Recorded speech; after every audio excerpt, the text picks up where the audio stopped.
The road runs at 4,500 meters above sea level. It is not a metaphor. The Inca road system, the Capac Nan, which translates from Quechua as the Great Road or the Beautiful Road, crosses sections of the Andes at altitudes where the air is thin enough to make sustained exertion difficult and where the temperature can drop below freezing at any time of year. The specific passes of the Andean road network, including the pass of La Raya between the Cusco Basin and the Altiplano at approximately 4,300 meters, and the various crossing points of the Cordillera Blanca in what is now northern Peru, were not simply high places that the road had to cross. They were specific features of the Andean landscape with their own sacred identities, their own specific ritual significance as apicatas, places where travelers left offerings of stones and coca leaves, and their own specific challenges of wind and cold and thin air that gave the road its specific character as an experience of the natural world at its most demanding.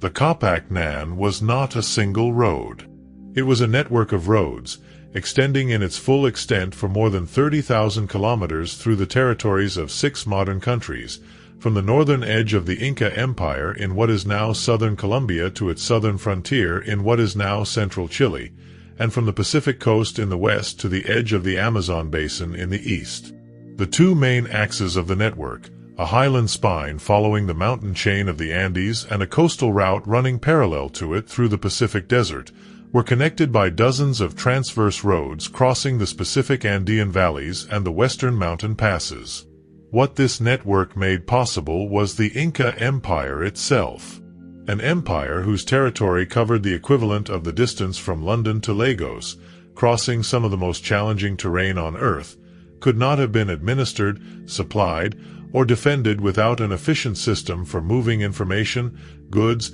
and people across that territory. The Capac Nan was the physical infrastructure that made Tawantinsuyu, the 4 quarters of the Inca world, a coherent political and economic unit rather than a loose collection of conquered territories. Tonight we walk the old roads. We cross the suspension bridges of braided grass. We follow the relay runners who transmitted information across the empire at a speed that the European powers of the same era could not match. We look at the tambos and the storehouses that were the specific service infrastructure of the road. And we ask what the road tells us about the specific civilization that built it. The road is one of the more complete surviving expressions of the Inca imperial achievement, and the specific things it tells us about the Inca world are things that the monuments and the material culture of the empire cities cannot tell in the same way. A road tells you where the empire thought it needed to go, and how fast, and with what provision, and through what landscape. It tells you what the empire valued and how it organized the pursuit of what it valued.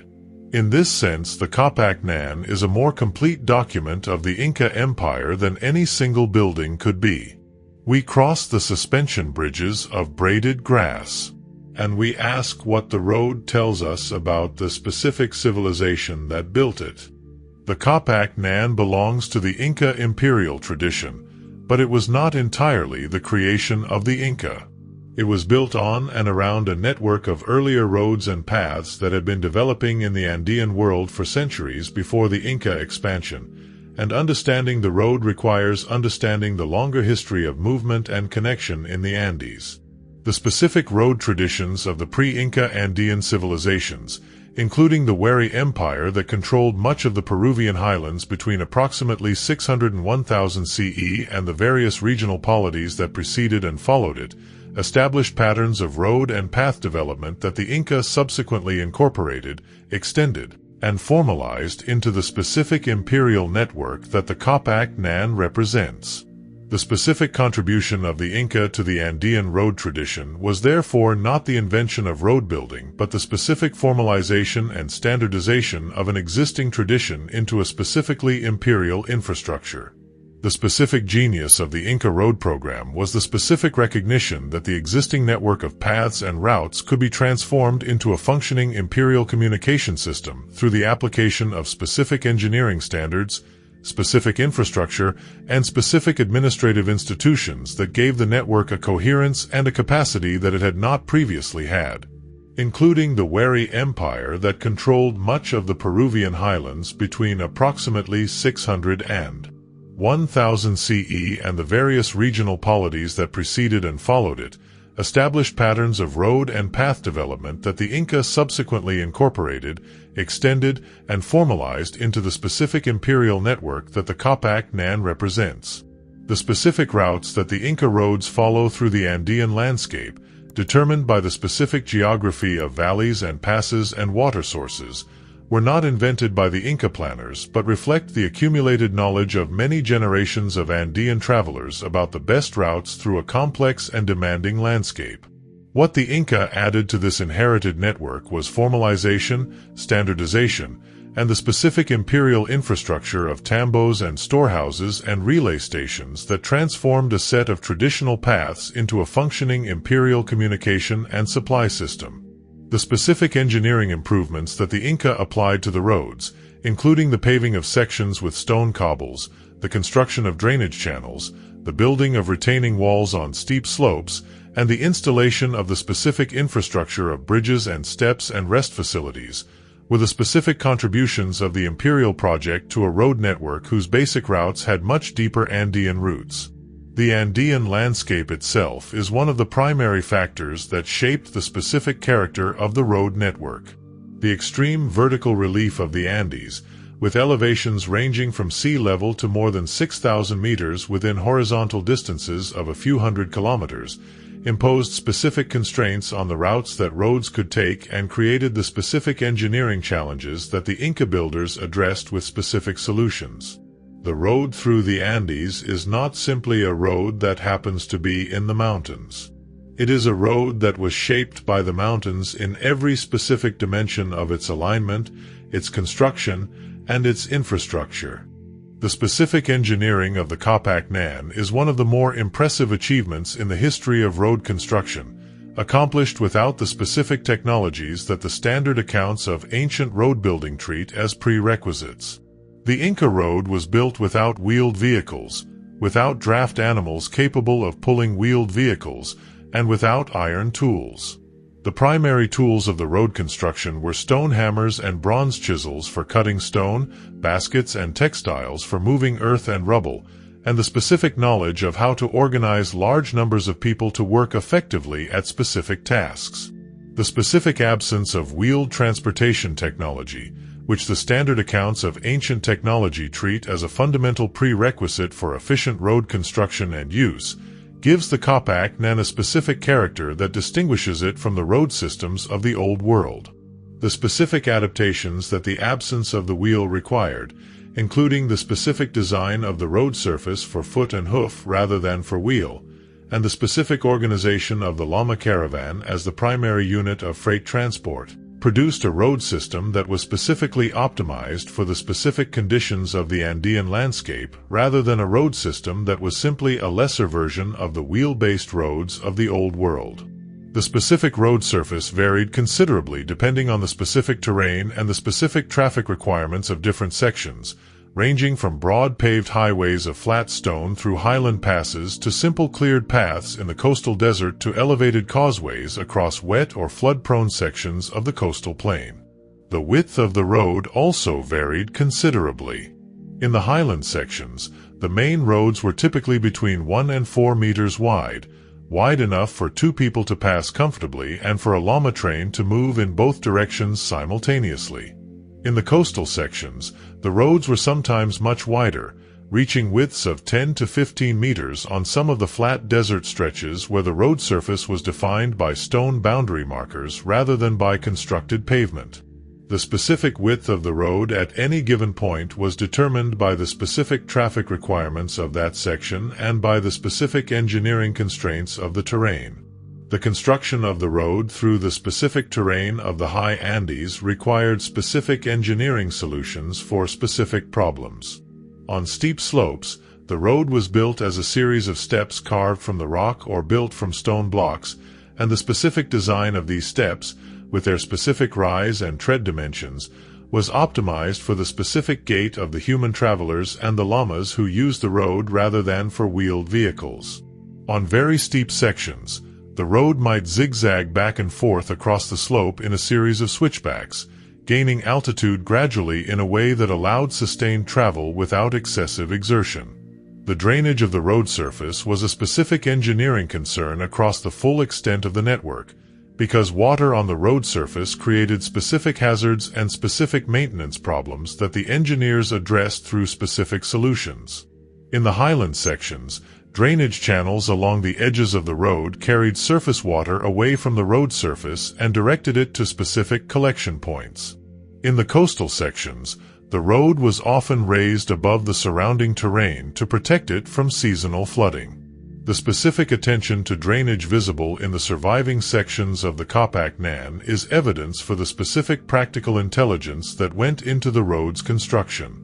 The suspension bridges of the Kapak Nan are among the more remarkable engineering achievements of the pre-Columbian Americas, and the specific tradition of grass rope bridge construction that the Inca developed is one of the more distinctive features of the Andean road system. The specific understanding of structural engineering that the Inca bridge builders demonstrated in the design and construction of these bridges is sophisticated in ways that the organic material of the construction might obscure. The specific calculation of the cable strength required for the specific span, the specific geometry of the suspension that minimized the forces on the cable anchor points, and the specific maintenance schedule that replaced worn cables before they failed, all speak to a tradition of structural knowledge that was transmitted through specific apprenticeship and practical experience across many generations of bridge builders of the pre-Columbian Americas, and the specific tradition of grass rope bridge construction that the Inca developed is one of the more distinctive features of the Andean road system.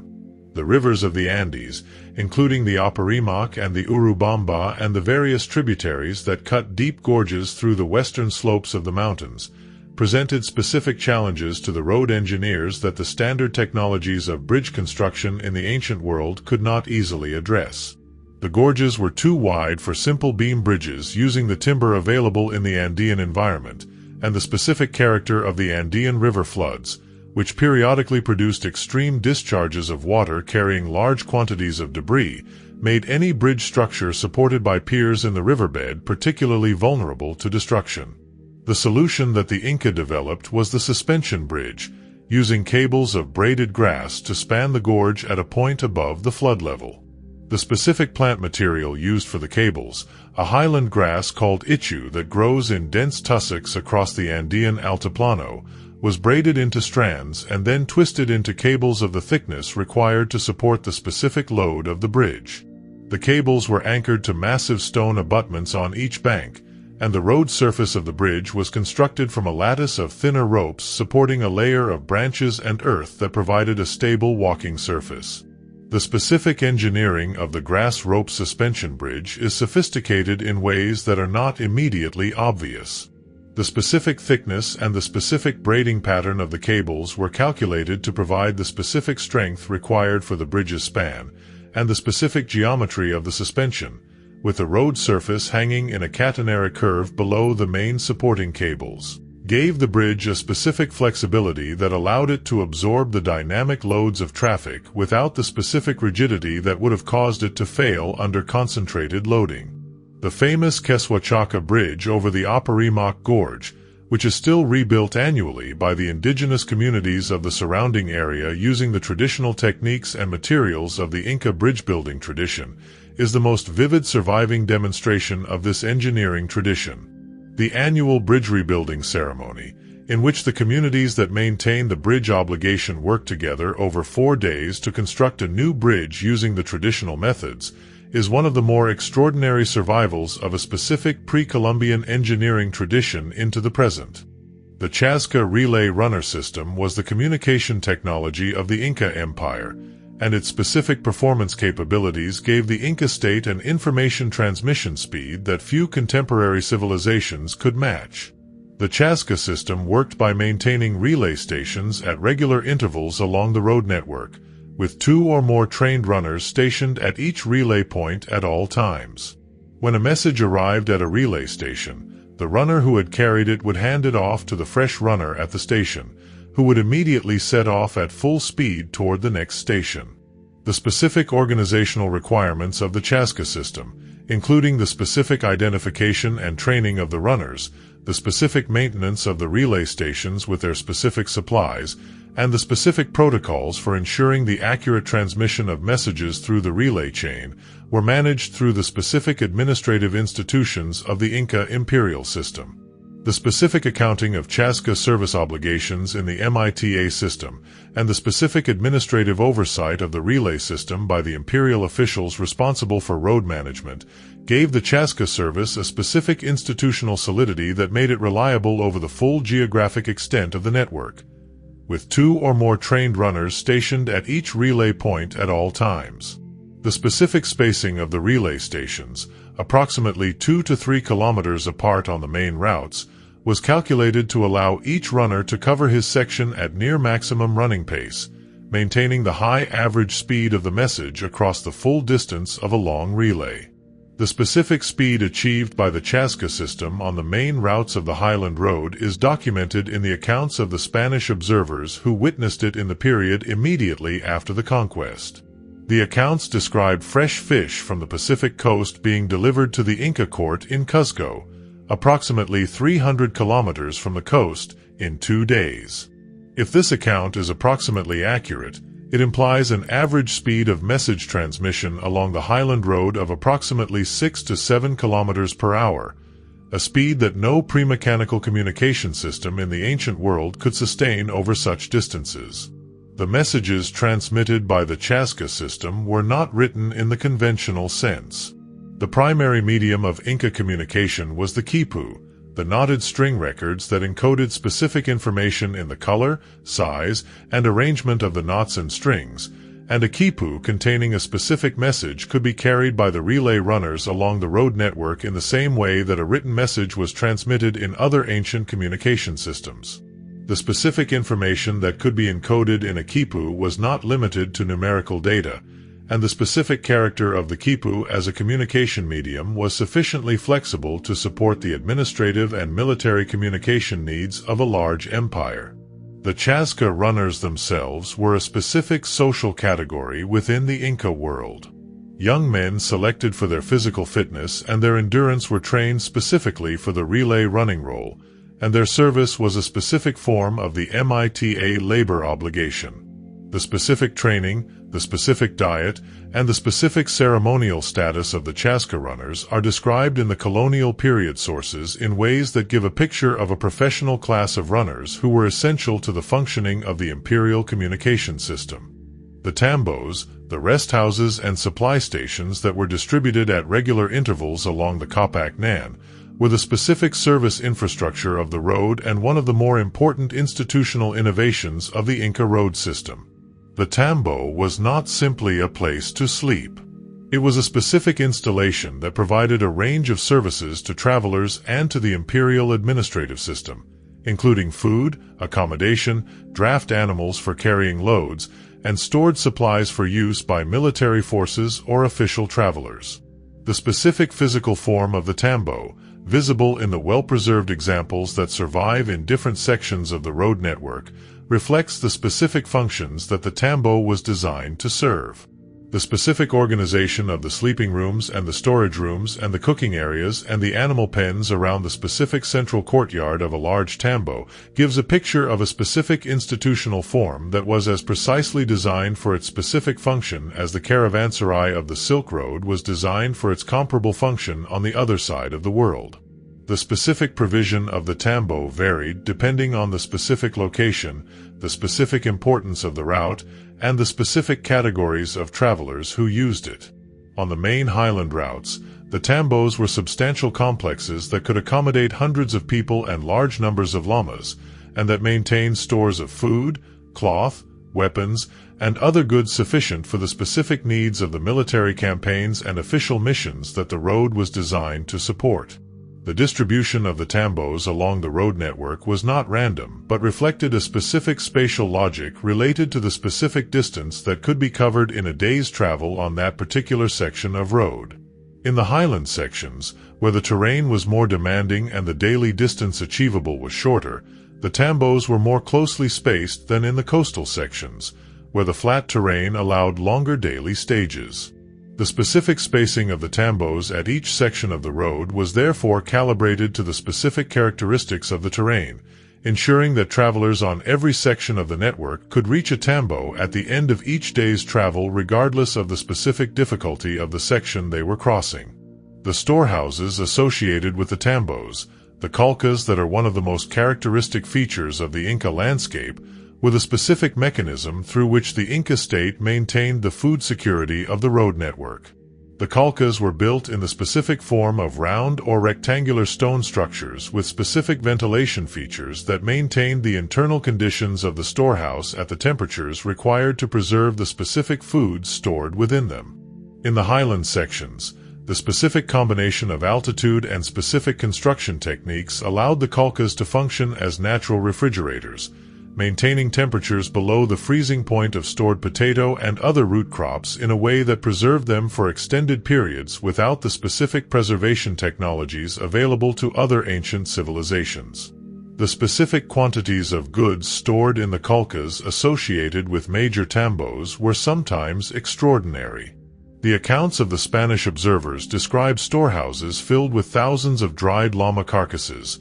hundreds of thousands of freeze-dried potato, vast quantities of dried maize and quinoa, and enormous stores of cloth, weapons, and tools. The specific capacity of the Inca storehouse system gave the imperial military the ability to supply large armies for extended campaigns without the specific logistical constraints that the dependence on local provisioning imposed on the armies of other ancient states. The specific role of the Capac Nan in the political and military organization of the Inca Empire gives the road a significance that goes well beyond its function as a communication and supply route. The road was an instrument of empire in the most direct sense. When the Inca conquered a new territory, one of the first acts of incorporation was the extension of the road network to connect the new territory to the existing system, and the construction of tambos and storehouses along the new section gave the Inca state the specific logistical capacity required to maintain control of the territory after the initial military conquest.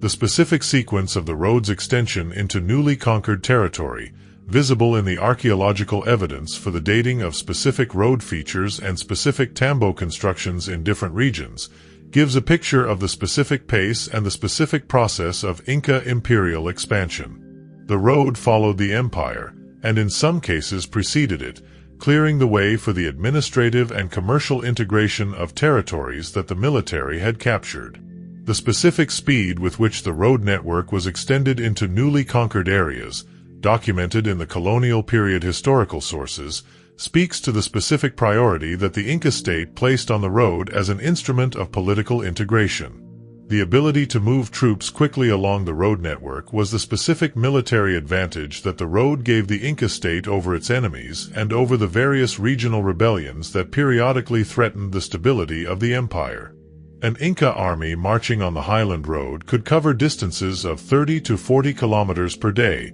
compared to the 10 to 20 kilometers per day achievable cross-country without roads. The specific multiplication of the effective range of military force that the road provided was one of the primary factors that allowed the Inca to maintain control of a territory that without the road would have been too large and too varied to administer effectively from a single center. The symbolic dimension of the road was as important as its practical function.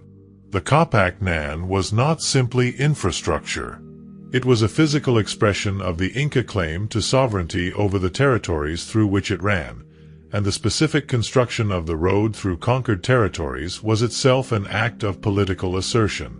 The specific materials of the road, the paved surfaces, the drainage channels, the stone stairways in the steep sections, all spoke of an imperial authority capable of transforming the landscape, and the specific experience of traveling on the road, through its specific infrastructure of tambos and bridges and relay stations, was an experience of Inca imperial power made concrete in the specific physical environment. The road also functioned as a specific mechanism of cultural integration. The movement of goods, people, and information along the road network facilitated the specific processes of cultural exchange and administrative standardization through which the Inca state progressively integrated the diverse ethnic and linguistic groups of its empire into a common imperial culture. the specific movement of Mittami populations along the road, and the specific movement of local elites to Cusco for education and socialization, were mechanisms of cultural integration that depended on the specific efficiency of the road network.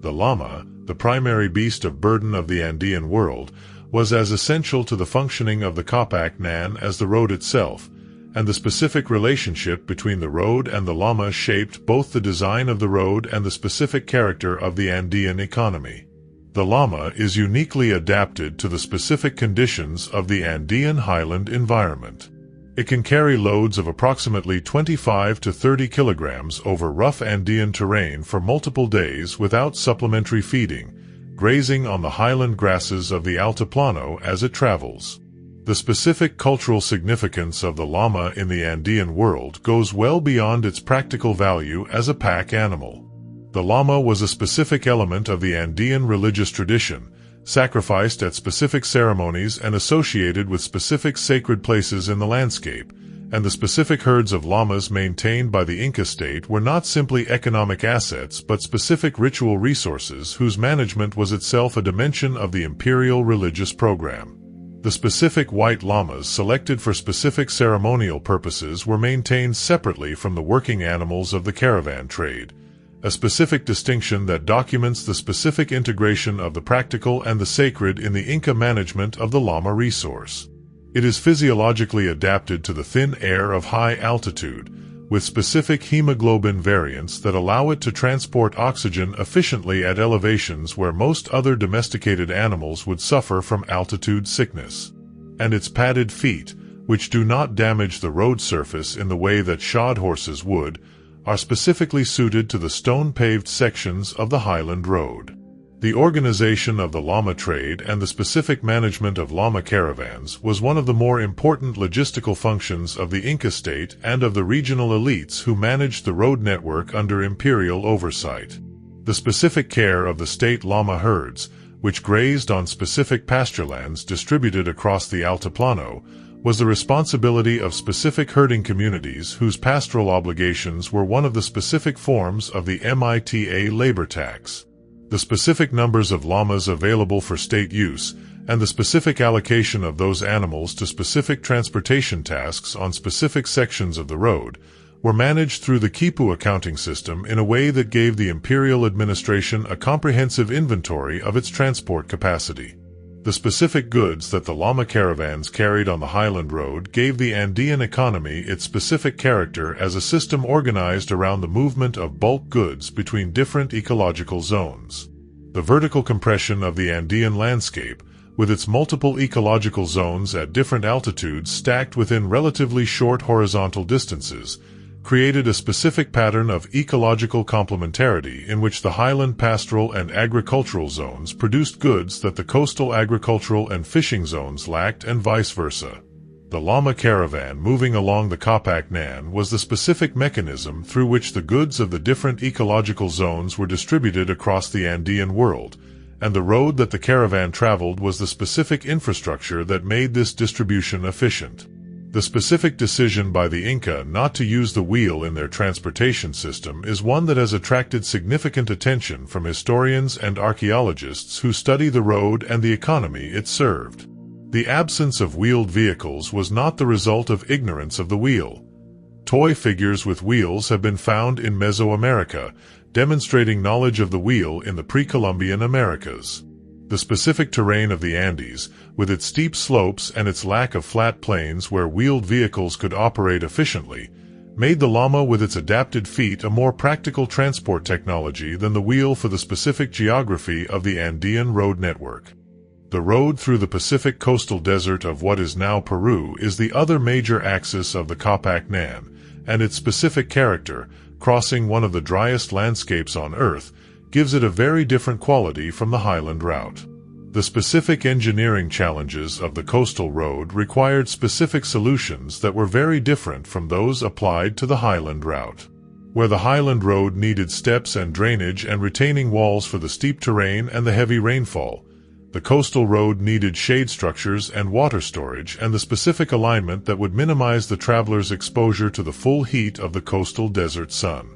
The specific attention to the specific challenges of the specific landscape visible in both road traditions speaks to a tradition of road engineering that was not generic but was specifically adapted to the specific conditions of each section of the network. Is the other major axis of the Kapak Nan, and its specific character, crossing one of the driest landscapes on Earth, gives it a very different quality from the highland route. The coastal desert of Peru, one of the most arid landscapes in the world, is kept dry by the cold Humboldt current that suppresses evaporation from the Pacific and prevents the formation of the rain-bearing air masses that would otherwise reach the coast from the interior. The specific combination of coastal desert and high-altitude Andean peaks within a few hundred kilometers creates one of the most dramatic ecological contrasts in the world, and the coastal section of the Kapak Nan traversed the full length of this desert from what is now northern Ecuador to what is now northern Chile. The road through the coastal desert was built in a very different way from the highland road.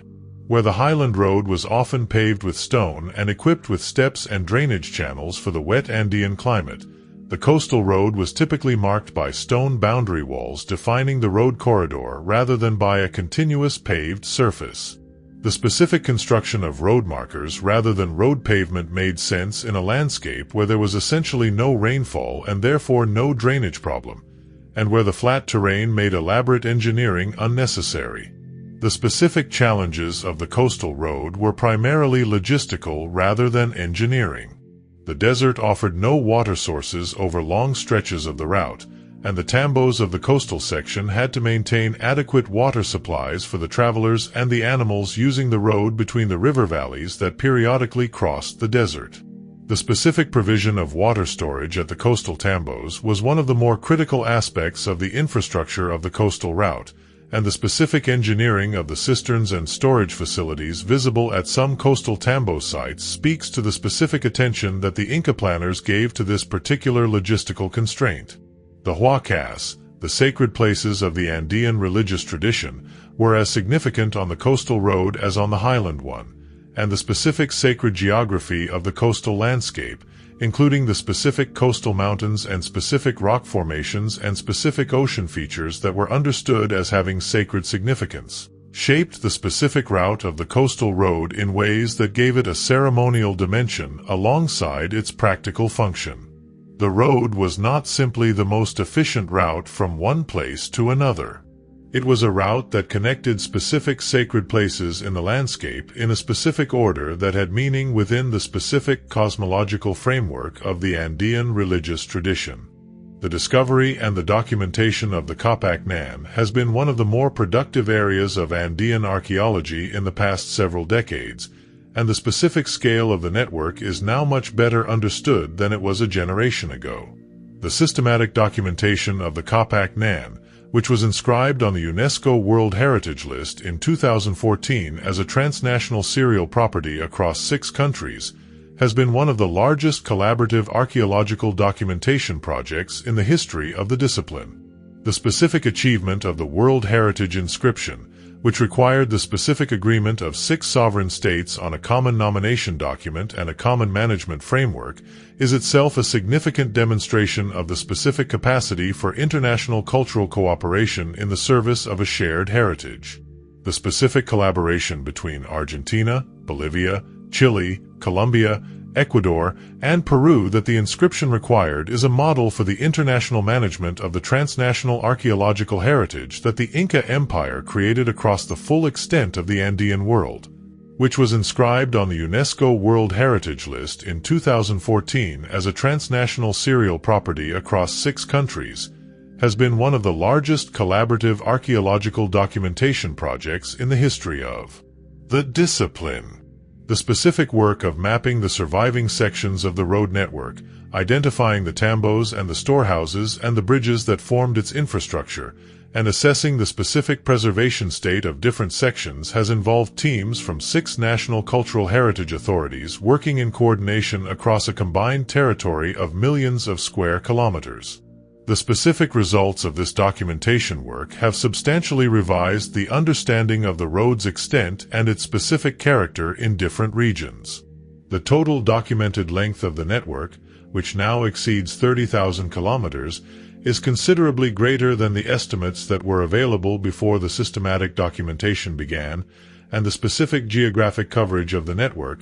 extending well beyond the areas where the earlier research had focused, has given a much more complete picture of the actual reach of the Inca imperial communication system. The application of satellite remote sensing to the documentation of the Capac-Nan has been one of the more productive methodological contributions of the recent research programs. The specific spectral signatures of the paved sections of the road, the tambos, and the associated storehouses are detectable in satellite imagery in many parts of the network, allowing the systematic identification of road features across large areas without the specific labor requirements of ground-level survey. The combination of satellite identification with targeted ground-level verification has allowed the documentation program to cover the enormous geographic extent of the network in a time frame that purely ground-based survey would not have permitted. The specific condition of the surviving road sections varies enormously across the network.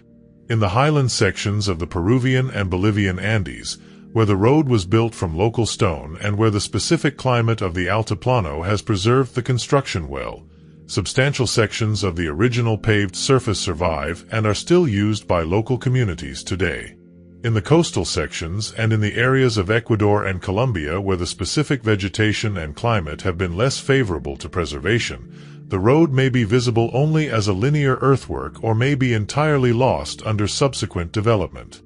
The specific political organization that the Capac-Nan enabled, and the specific mechanisms through which the road facilitated the integration of diverse peoples into the Inca imperial system, are among the more interesting dimensions of the road's significance. The Inca imperial system did not simply conquer territories and extract tribute from them. It actively managed the integration of conquered peoples into the imperial structure through specific mechanisms of population movement, cultural education, and economic integration that required the specific communication and transport capacity of the road network. The specific movement of local elites from conquered territories to the Inca capital at Cuzco for extended periods of education and socialization, for example, was a specific mechanism of cultural integration that depended on the specific efficiency of the road, because the specific time and cost of the journey determined the practicality of maintaining this cultural education program across the full extent of the empire. The Mitami system, through which the Inca state relocated specific population groups from their original territories to new locations for specific administrative purposes, was another mechanism of imperial integration that depended fundamentally on the road network. The specific populations relocated by the Inca included communities with specific craft skills that were needed in specific locations,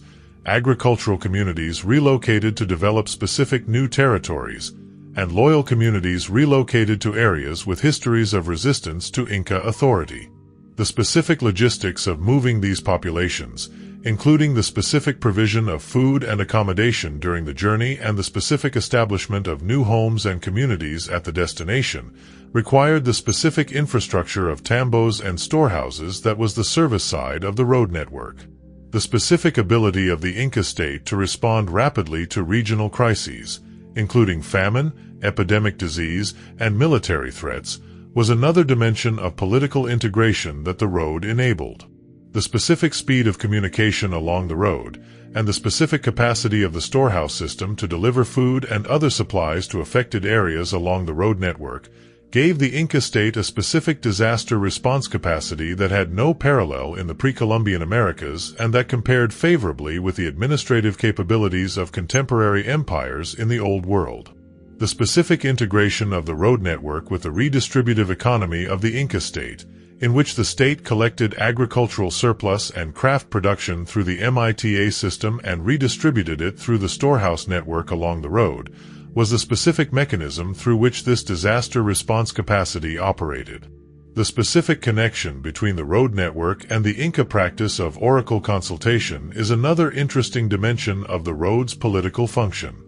The major oracles of the Inca world, including the famous Oracle of Pachacamac on the central Peruvian coast, were specific locations to which the Inca rulers sent messengers for consultation on specific political and military decisions. and the specific routes of the messengers to and from these oracles were specific sections of the road network that carried a specific ceremonial traffic alongside the commercial and administrative traffic of the ordinary road. The specific sections of the Kapak Nan that survive in the best condition give the most direct evidence for the specific character of the ancient road and the specific engineering knowledge that went into its construction. The section of the road known as the Inca Trail, which connects the sacred valley near Ollantaytambo to the Sun Gate above Machu Picchu, is the most famous surviving section of the network and is the section that most visitors to the Inca Road experience directly. This section, which runs through spectacular mountain scenery at altitudes between approximately 2,700 and 4,200 meters, preserves substantial sections of the original paved road surface, including the specific stone steps on the steep ascents, the specific drainage channels along the road margins, and the specific tunnel sections where the road passes through the mountain rather than over a pass. The specific physical experience of walking this section of the road and the specific landscapes it traverses gives a vivid sense of what travel on the Kapak Nan must have been like in the period of the Empire. The sections of the road on the Altiplano around Lake Titicaca, which connect the highland cities of the southern part of the empire to the Inca heartland in the Cusco Basin, are among the most extensive surviving sections of the network in terms of continuous length. The specific character of the Altiplano Road, crossing a flat high-altitude landscape at approximately 3,800 to 4,000 meters above sea level with wide views in every direction, is very different from the dramatic mountain scenery of the Cusco region, and the specific engineering of the road in this landscape, with its broad paved surface and its specific provision for the extreme weather conditions of the Altiplano, documents a different set of engineering solutions adapted to a different set of specific challenges. The coastal sections of the road in the extremely arid Atacama Desert of northern Chile, where the specific combination of aridity and isolation has preserved the road features in exceptional condition, are among the most completely preserved in the entire network. The specific stone boundary markers that define the road corridor are still in their original positions, the tambos are still standing, and the specific spatial organization of the road infrastructure is readable in the landscape in a way that the more damaged sections of the network do not allow. The specific research that has been done on the Atacama sections of the road has produced some of the more detailed evidence for the specific construction techniques and the specific spatial organization of the Inca Road infrastructure. The specific preservation of organic materials at some high-altitude road sites, including the wooden posts that mark the road on the open Altiplano and the textiles and food remains from the tambos, has given researchers evidence for the specific material culture of the road infrastructure that would not have survived in the more humid environments of other sections of the network. The specific analysis of these materials, including the radiocarbon dating of the organic components and the specific identification of the plant and animal species represented, has added an important temporal and ecological dimension to the understanding of the road's construction and use. The specific relationship between the Kapak Nan and the sacred landscape of the Andean religious tradition gives the road a dimension of meaning that goes beyond its practical function as a communication and supply route. The Andean religious tradition understood the landscape as a living presence, populated by specific sacred beings, the apis of the mountain peaks and the huacas of the specific places where the sacred was understood to be concentrated. The specific route of the road through the Andean landscape was not simply determined by the practical requirements of efficient travel. The specific integration of the sacred and the practical in the Andean road tradition is one of the more interesting features of the Kapak Nan as a cultural phenomenon. For the Inca traveler, the road was not simply an efficient route from one place to another. It was a specific journey through a specific sacred landscape, connecting specific sacred places in a specific order that had meaning within the specific cosmological framework of the Andean tradition. The specific experience of traveling the road was simultaneously a practical experience and a religious one. Populated by specific sacred beings, the apis of the mountain peaks and the huacas of the specific places where the sacred was understood to be concentrated. It was also shaped by the specific sacred geography of the landscape, and the road connected specific sacred places in a specific order that had meaning within the cosmological framework of the Andean tradition.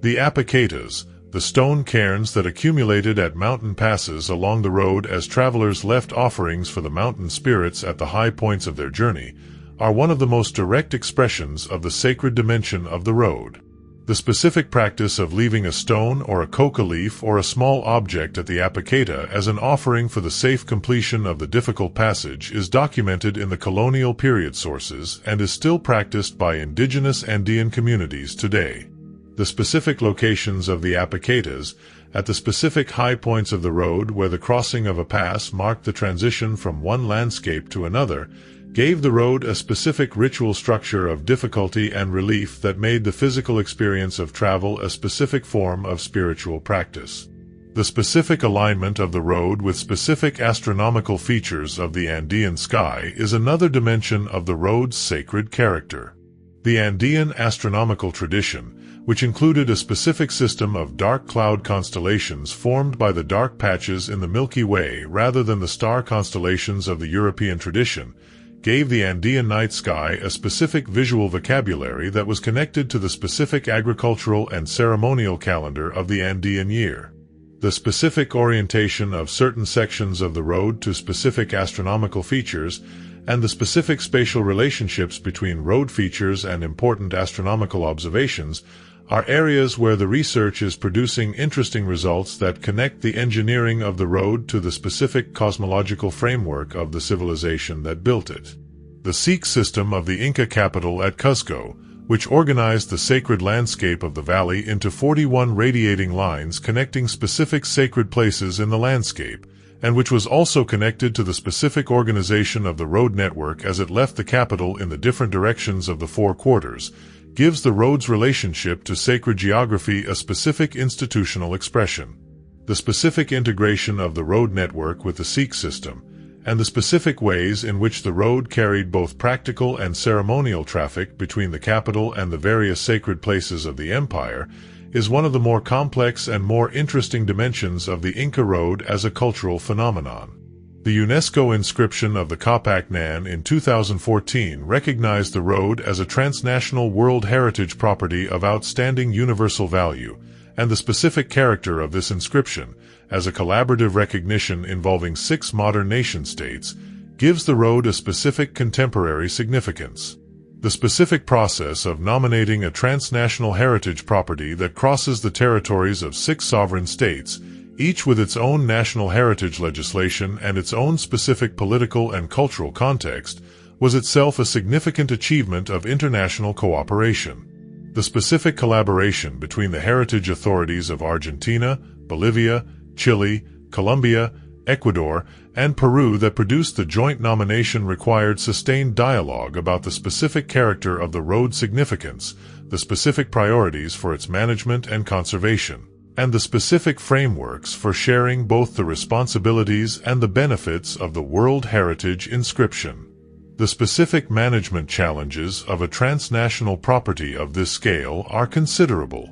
The 30,000 kilometers of documented road pass through 6 countries, dozens of regions, and thousands of local communities, each with its own specific relationship to the road and its own specific interest in how it is managed and presented. The specific coordination required to maintain a coherent management framework across this enormous geographic extent and this political complexity is one of the more demanding aspects of the World Heritage Administration of the Kapak Nan. The specific communities that live along the surviving sections of the road have a specific and complex relationship to the ancient infrastructure. In many parts of the Andean highlands, the Inca Road is still in active use as a local path, traveled daily by the indigenous communities of the surrounding areas for the specific practical purposes of local movement between villages, fields, and markets. The specific continuity of use that this represents, a road built 500 years ago still performing its original function of connecting communities in the Andean landscape,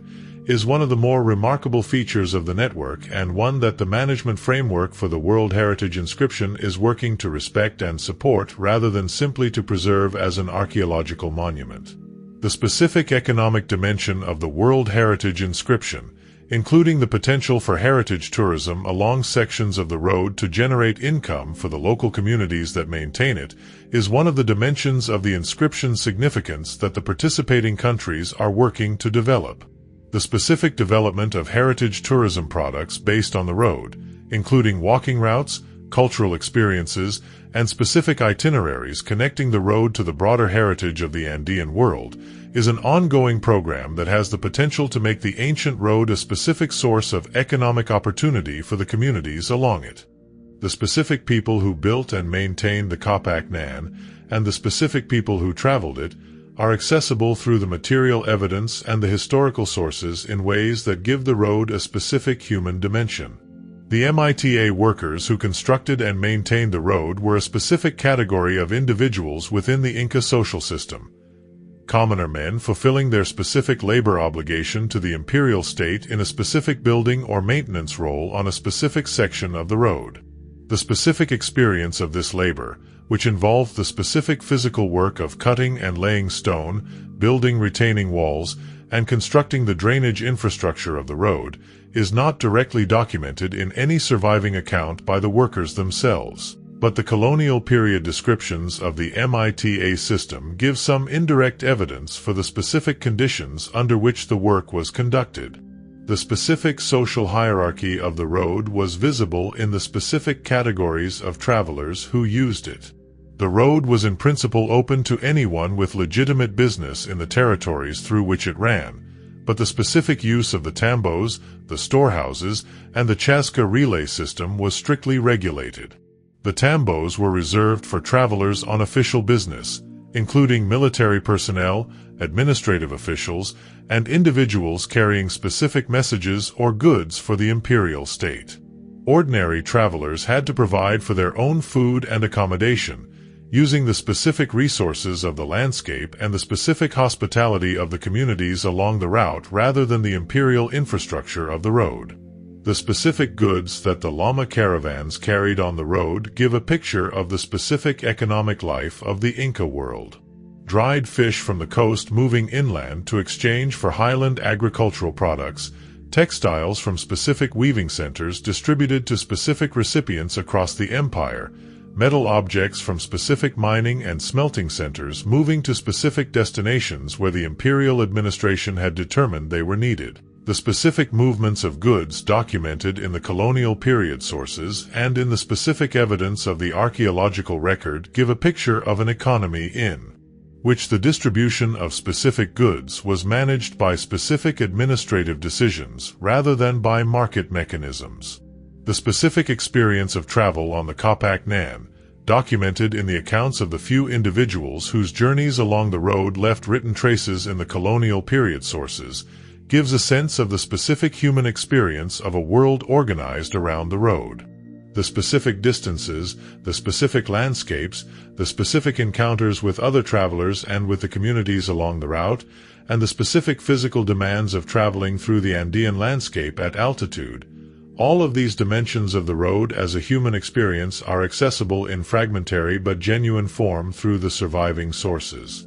What makes the Kapak Nan different from other ancient road systems is the specific combination of geographic scale, environmental challenge, and the specific form of political and economic organization that the road enabled. The comparison with the Roman road system, which is the most celebrated road network of the ancient world, illuminates both the specific achievements of the Kapak Nan and the specific differences between the two traditions. The Roman roads were built for wheeled vehicles and were therefore designed to specific gradients and specific surface standards that allowed efficient wheeled travel. The specific comparison is not a competition for superiority, but an opportunity to understand what each tradition was specifically designed to accomplish and how effectively it accomplished those specific goals. Both the Roman road and the Kapak Nan were specific solutions to the specific problem of maintaining effective communication and control over large, geographically diverse imperial territories, and both were remarkably effective for the specific conditions of the specific empires they served. Illuminates both the specific achievements of the Kapak Nan and the specific differences between the two traditions. The Kapak Nan was built for human foot traffic and llama pack trains, and its specific design reflected the specific requirements of these modes of travel. The Roman road system covered approximately 85,000 kilometers at its maximum extent, somewhat less than 3 times the documented extent of the Carpac-Nan, and the Roman system served an empire whose total area was comparable to or somewhat smaller than Tawantinsuyu. The specific environmental challenge of the Carpac-Nan, which crossed terrain ranging from Pacific coastal desert to high Andean passes to Amazonian foothills across altitudinal ranges of more than 4,000 meters, is substantially greater than the environmental challenge of the Roman road system, which operated primarily in the relatively moderate climatic and topographic conditions of the Mediterranean world. The specific engineering solutions required for the Andean road, including the suspension bridges, the stone stairways, and the high-altitude tambos, are specific responses to specific environmental challenges that had no direct parallels in the Roman experience. The specific administrative integration of the road with the Inca redistributive economy is another distinguishing feature. The Roman road served a commercial economy in which goods moved primarily through market mechanisms, with the state providing the infrastructure but not directly managing the flows of goods. The Carpac-Nan served a non-market redistributive economy in which the state controlled both the infrastructure and the specific flows of goods along that infrastructure, using the road and its storehouse system as the primary mechanism for the allocation of resources across the empire. The specific legacy of the Carpac-Nan in the cultures and the landscapes of the modern Andean world is another dimension that distinguishes it from other ancient road systems. The Roman roads, while they shaped the development of the European urban system in the medieval period, are archaeological monuments rather than living infrastructure in most of their extent today. The Carpac-Nan, in many sections of the Andean highlands, is still a living road, still traveled by the communities that have used it continuously since before the Inca built it into its imperial form. The ongoing research on the Carpac-Nan is expanding the understanding of the ancient road system in multiple directions simultaneously. The specific archaeological investigation of tambos and other road infrastructure has been one of the more productive areas of recent research. The systematic excavation of specific tambo sites in different sections of the network, using modern excavation methods and environmental sampling, is giving researchers a much more detailed picture of the specific activities that took place at these installations and the specific range of goods that were stored and distributed through them. The specific results of the recent tambo excavations are challenging some of the earlier assumptions about the uniformity of the imperial tambo system. The specific variation in tambo design and provisioning visible across different sections of the network suggests that the imperial road infrastructure was more locally adapted than the uniform imperial standard suggested by the historical sources, with specific regional variations reflecting specific local conditions and specific local traditions of hospitality and provision, has been one of the more productive areas of recent research. The specific evidence from the botanical and faunal remains at the tambos, and from the ceramic and textile assemblages associated with their use, is connecting the material evidence for the road's function to the broader understanding of the Inca redistributive economy. The isotopic analysis of human remains from road-associated sites is giving researchers evidence for the specific movement of people along the road network, including the specific geographic origins of the individuals buried at tambo sites and the specific dietary histories that document the movement between different ecological zones. The specific results of this isotopic work are giving a picture of a population that was highly mobile, moving regularly between different parts of the Andean world in ways that are consistent with the specific forms of mobility, including the Chasca service and the Mitami relocations that the historical sources describe. The digital documentation of the road network, using a combination of satellite imagery analysis, LiDAR data, and systematic ground-level survey, is producing maps of the road and its infrastructure that are considerably more complete and more precise than the maps available a generation ago. The specific contribution of the high-resolution LiDAR data to the detection of road features in forested sections of the network, where the vegetation has obscured the road from satellite view, has been particularly significant, adding substantial new sections of the network to the documented inventory. The integration of the Kapak-Nan research with the broader study of the Inca imperial system, including the specific connections between the road and the storehouse system, the road and the MITA labor system, and the road and the specific administrative institutions of the empire, is giving a more systemic understanding of how the road functioned as part of a larger imperial infrastructure. The specific research programs that are combining the archaeological evidence from the road with the documentary evidence from the colonial period administrative records and the Quipu research are producing an increasingly complete picture of the road as an element of a specific imperial system rather than as an isolated engineering achievement. What remains uncertain about the Kapak-Nan encompasses questions from the very practical to the very philosophical. The specific extent of the road network is not yet fully established, despite the ambitious documentation program of the past several decades. The specific sections of the network in the Amazonian foothills and the lowland areas to the east of the Andes are the least well documented, partly because the specific vegetation and climate of those areas make ground-level survey and satellite detection both more difficult and partly because the specific research focus of the Andean archaeology community has traditionally been concentrated on the highland sections where the preservation is best and the visibility is greatest.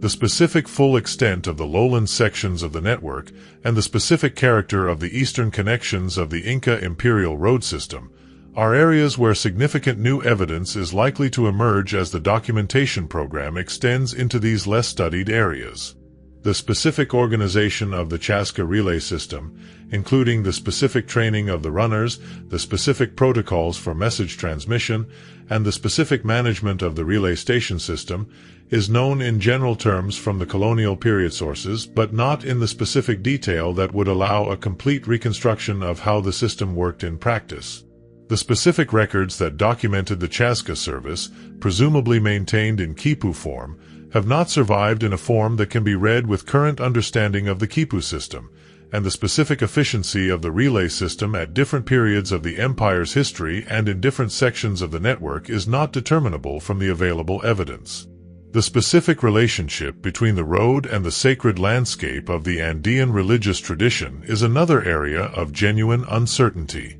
The specific connections between the road's route and the specific sacred places of the Andean tradition, and the specific ways in which the road was understood to participate in the specific cosmological framework of the Inca world, are areas where the research is producing interesting hypotheses but not definitive conclusions. The specific fate of the road after the Spanish conquest is one of the more interesting aspects of its history that the research has addressed only partially. The specific processes by which sections of the road were abandoned, incorporated into colonial Spanish infrastructure, or maintained by indigenous communities for local use varied considerably in different regions, and the specific history of the road's transformation from an imperial highway to the complex mixture of archaeological monument and living local path that it is in the modern Andes is a story that the documentary and material evidence addresses only partially. The specific question of how the Chasca system managed the accuracy of the messages it transmitted is one that the evidence raises without fully answering. The specific protocols for verifying the accurate transmission of a message through a long relay chain, and the specific mechanisms for detecting and correcting errors in transmission, are questions that the organizational intelligence evident in the system's design suggests were addressed in specific ways, but the specific details of those ways are not recoverable from the surviving evidence. The road in the Andes in the early morning has a specific quality of silence that the landscape produces at altitude before the wind builds and before the sounds of the day begin. The specific character of the altiplano in the early morning is one of extraordinary clarity, the thin air of 4,000 meters giving everything a specific sharpness of outline that lower altitudes do not produce, and the specific combination of the vast open landscape and the close sky that altitude creates, giving the traveler a specific sense of exposure to the physical reality of the world. The road runs across this landscape with a specific quality of intention that the flat land on either side lacks.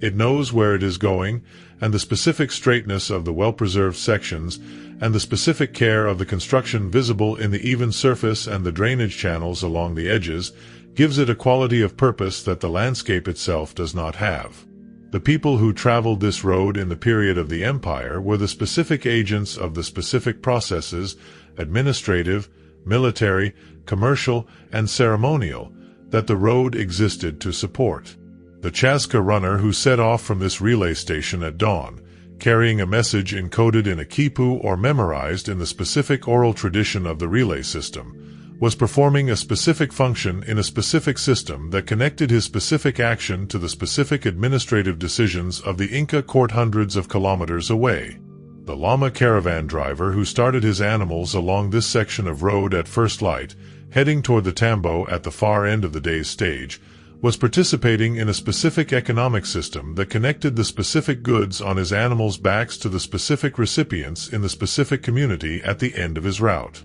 The road is still there, in many places exactly where the Inca built it, the specific stones still in their specific positions, the specific drainage channels still directing the water away from the road surface in the way the builders intended. It has been walked on by the feet of many generations of Andean people since the empire ended, and the specific wear of those feet is visible in the specific smoothing of the stone surfaces that have seen the most continuous use. The specific intention behind the road, the specific decision to build a paved road at 4,500 meters through the high Andes and to maintain it for the specific purposes of the imperial administration, is recoverable from the evidence that the road has preserved. The specific intelligence and the specific organizational capacity and the specific knowledge of the Andean landscape that produced the decision are recoverable from the specific engineering that the decision produced. And the specific human experience of walking the road, of crossing the specific passes at the specific altitudes and arriving at the specific tambos at the specific ends of the specific day stages, is recoverable from the road itself, still there, still walkable, still the best route through the specific landscape it was built to cross. The Capac Nan changes how we think about the specific relationship between infrastructure and empire, and about the specific ways in which complex societies can organize the movement of people, goods, and information across challenging landscapes. The most immediate implication is about the specific scale of the organizational achievement. The construction of a road network of 30,000 kilometers through the terrain of the Andes, without wheeled vehicles, without draft animals larger than the llama, and without iron tools, required the specific coordination of enormous quantities of human labor across a very large geographic area and a very long period of time. The specific organizational capacity required to plan, execute, and maintain this construction is not less impressive for being accomplished through the specific institutions of the MITA labor system rather than through the specific institutions of a modern construction industry.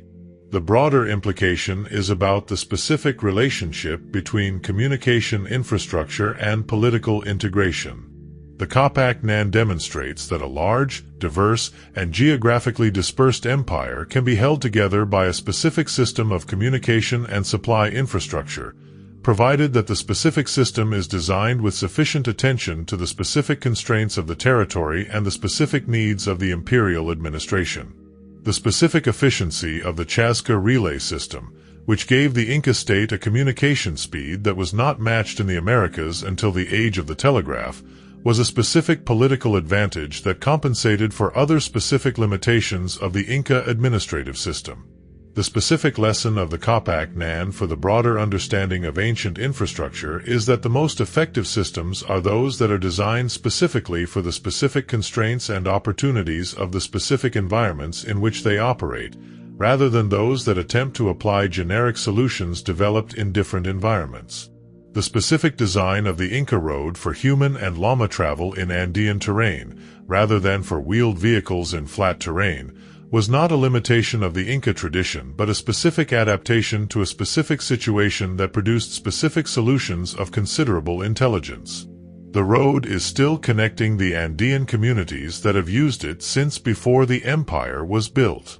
The specific infrastructure of the tambos has been replaced by the specific infrastructure of the modern Andean towns that have grown up at the specific locations where the tambos once provided services to travelers. The specific function of the road as a connector of communities across the challenging terrain of the Andes has persisted long after the specific imperial system that formalized and extended the network has disappeared. The road outlasted the empire. The specific persistence of the road as a practical route in many sections of the Andes, centuries after the empire that formalized it ceased to exist, is itself evidence for the specific quality of the engineering decisions that went into its construction.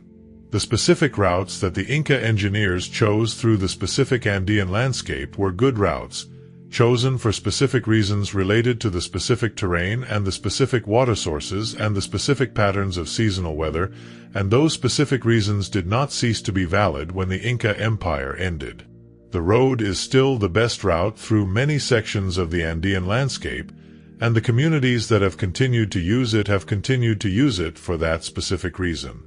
The people who built the Kapaknan were fully human in every sense, and the specific evidence that the archaeology and the historical sources preserve gives access to the specific humanity of the individuals who constructed, maintained, and traveled the ancient road. The MITA worker who laid a specific stone in a specific section of the road in the middle of the 15th century was doing a specific job in a specific place, working alongside specific other people, eating the specific food provided by the specific tambo at the end of the working day. The specific social experience of the MITA road workers, who came from specific communities to work on specific sections of the road as part of their specific labor obligation, was shaped by the specific institutional framework of the MITA system. The specific communities of workers, organized into specific work gangs under specific supervisors, working on specific sections of road that were their specific community's responsibility,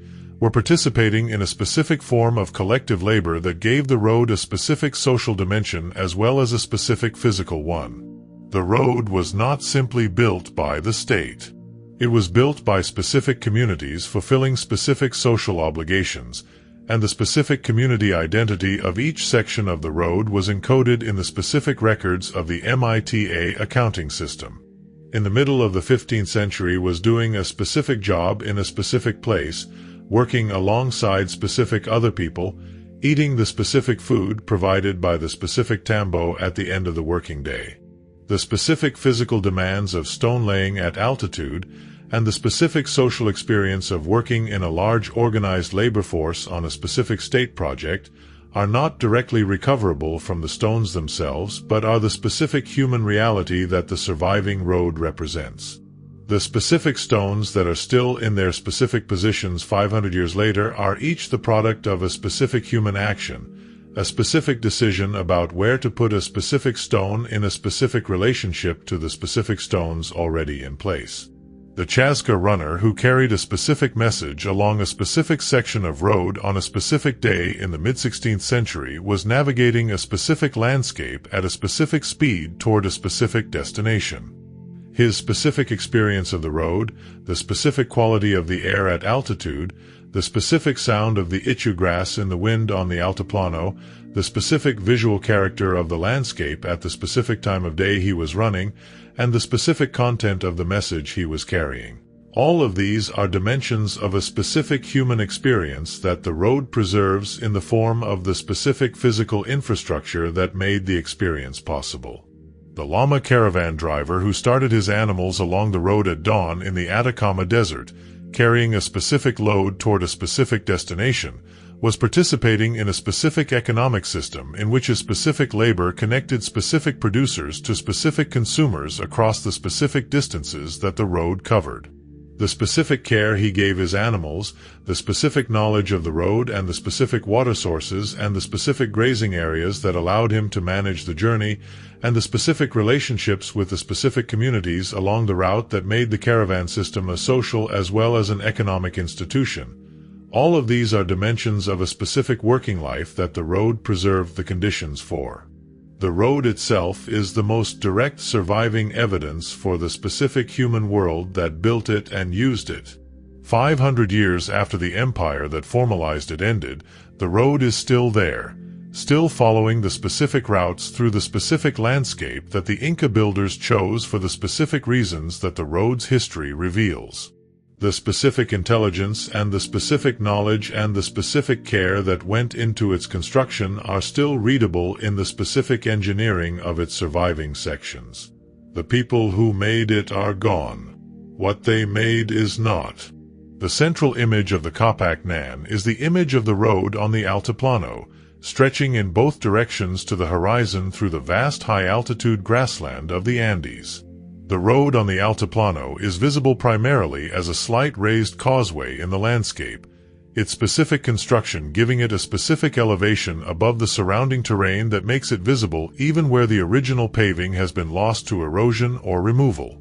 On clear days, the road can be followed by eye for many kilometers in both directions, its specific straightness giving it a specific quality of intention in a landscape that otherwise has no straight lines. The specific quality of the Altiplano at high altitude is hard to convey in words. The air is thin and extraordinarily clear, the sky is very close, the colors of the landscape are vivid with the specific intensity that altitude gives to everything, and the specific combination of the vast open space and the close sky creates a specific feeling of exposure that travelers on the road have described in specific terms that all share the same quality of surprise at the specific character of the landscape. The road through this landscape was built by people who knew the landscape intimately, who understood the specific properties of the specific terrain and the specific weather and the specific challenges of the specific altitude, and who designed the road for the specific conditions of the place rather than for some generic ideal of what a road should be. The specific sound of the road at high altitude is the sound of wind. The Altiplano is exposed to the constant passage of air from the Pacific, and the specific combination of the flat terrain and the high altitude allows the wind to build to speeds that are unusual at lower elevations. The road runs through this wind in the specific way that the road runs through everything, purposefully and patiently, connecting the specific places it was built to connect, carrying the specific traffic it was built to carry, in the specific landscape it was built to cross. The road will still be there tomorrow, and the day after. The specific stones that are still in their specific positions 500 years after the last Inca emperor sent the last official message along the route will still be in their specific positions 500 years from now, unless something specific happens to displace them. The specific patience of stone is one of the things the road teaches, and the specific patience of the road, which has been waiting in the landscape for someone to walk it since before anyone currently alive was born, is itself a form of evidence for the specific civilization that built it. The specific patience that stone requires of the people who work with it, and the specific patience that stone demonstrates to the people who observe it, is one of the things the road teaches that cannot be learned from the historical sources alone. The specific stones on the Altiplano, still in their specific positions 500 years after the specific people who placed them last walked past, are the most specific possible form of evidence for the specific intelligence and the specific care that went into the specific decisions of the specific builders of the specific road.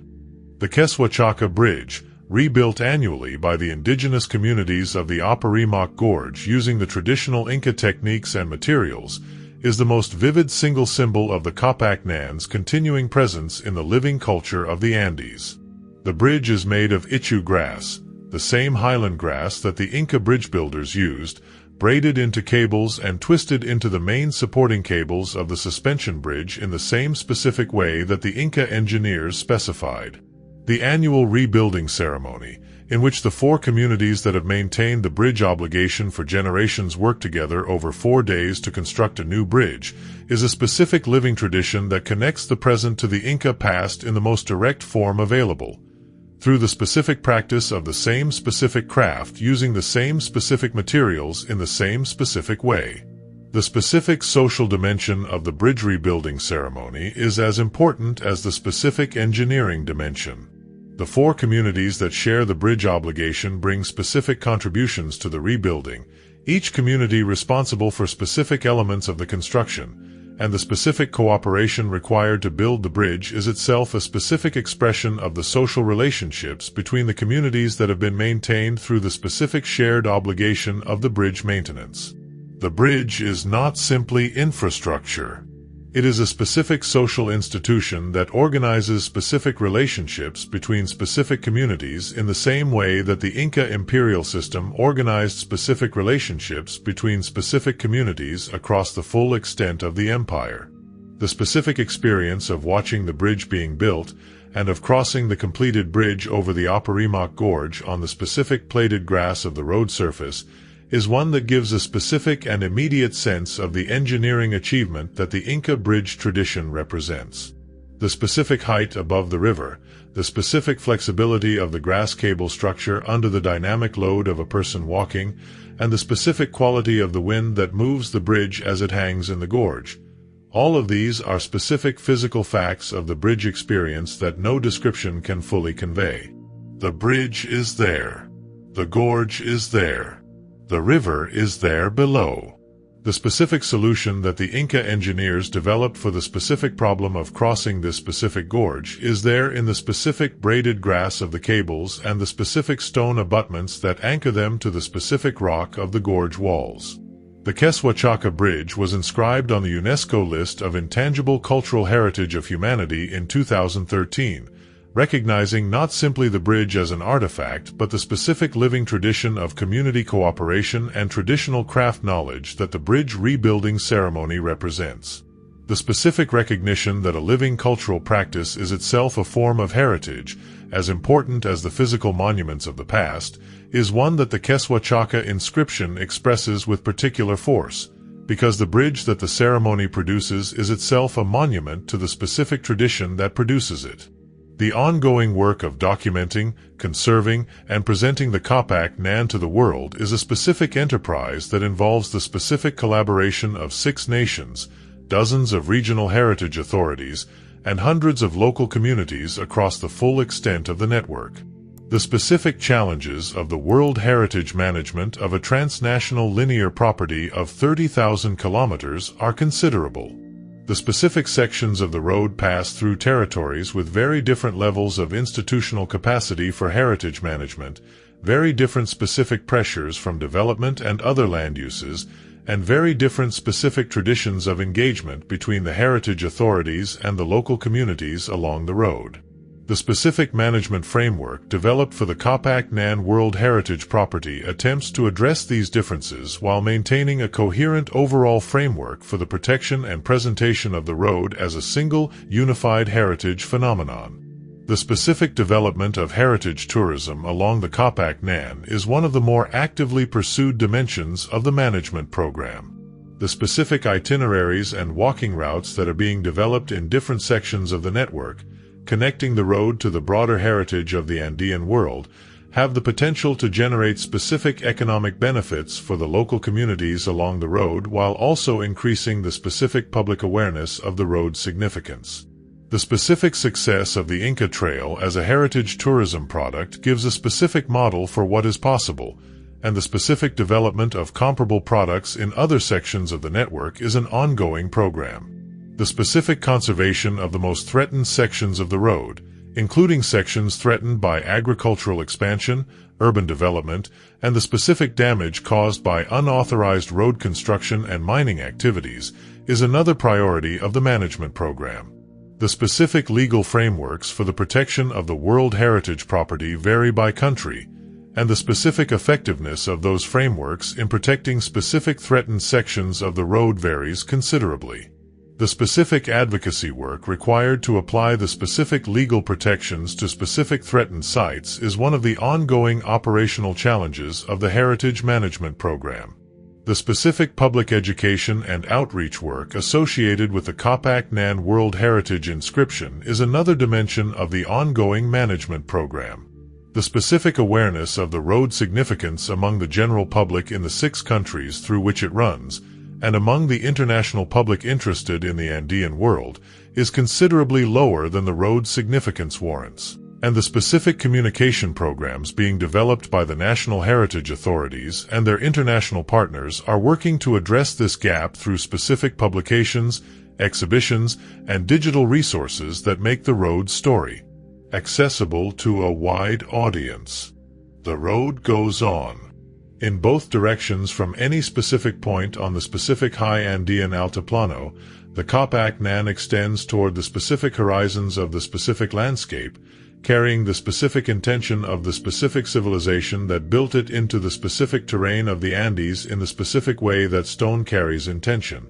permanently, until something specific happens to displace the specific stones from their specific positions. The road was built by people who did not know they were building something that would last 500 years. They were building a specific road for specific purposes in a specific period, and the specific durability of what they built is partly a function of the specific quality of the construction and partly a function of the specific dry conditions of many of the sections where the road survives best. The specific survival of the road is itself an accident of the specific conditions that preserved it, as the survival of Pompeii is an accident of the specific conditions of the volcanic burial, as the survival of the Dunhuang manuscripts is an accident of the specific conditions of the sealed library in the desert. But the specific road is there, and the specific empire that built it is not, and the specific fact of this discrepancy, the specific fact that the physical infrastructure of the empire has outlasted the specific political organization that produced it, is itself one of the things the road teaches. The specific political systems that build specific roads do not last. The specific roads, if they are built well enough and if the specific conditions for their preservation are right, sometimes do. The road in the Andes teaches this in the most specific possible way. By being there, patient and silent, in the specific landscape of the specific mountains that gave it its specific character, waiting for the specific travelers who will walk it tomorrow morning and the morning after that, as travelers have walked it since before the Inca formalized it, and as travelers will walk it after the specific civilization of the present has been replaced by whatever specific civilization comes next. The road goes on, in both directions, through the specific landscape of the specific Andes, carrying the specific intention of the specific civilization that built it into the specific future of the specific Andean world that has been living alongside it and with it since the empire ended. The specific roads of the Capac Nan are the most specific and the most durable evidence for what the Inca built and what they valued and what they were capable of, and the specific fact that the roads are still there, still connecting the specific communities of the specific Andean highlands in the specific way they were designed to connect them, is the most specific possible statement about what the Inca Empire left behind. If this documentary kept you company through the night, there is more waiting for you. Choose the next film on screen, and let the story keep unfolding.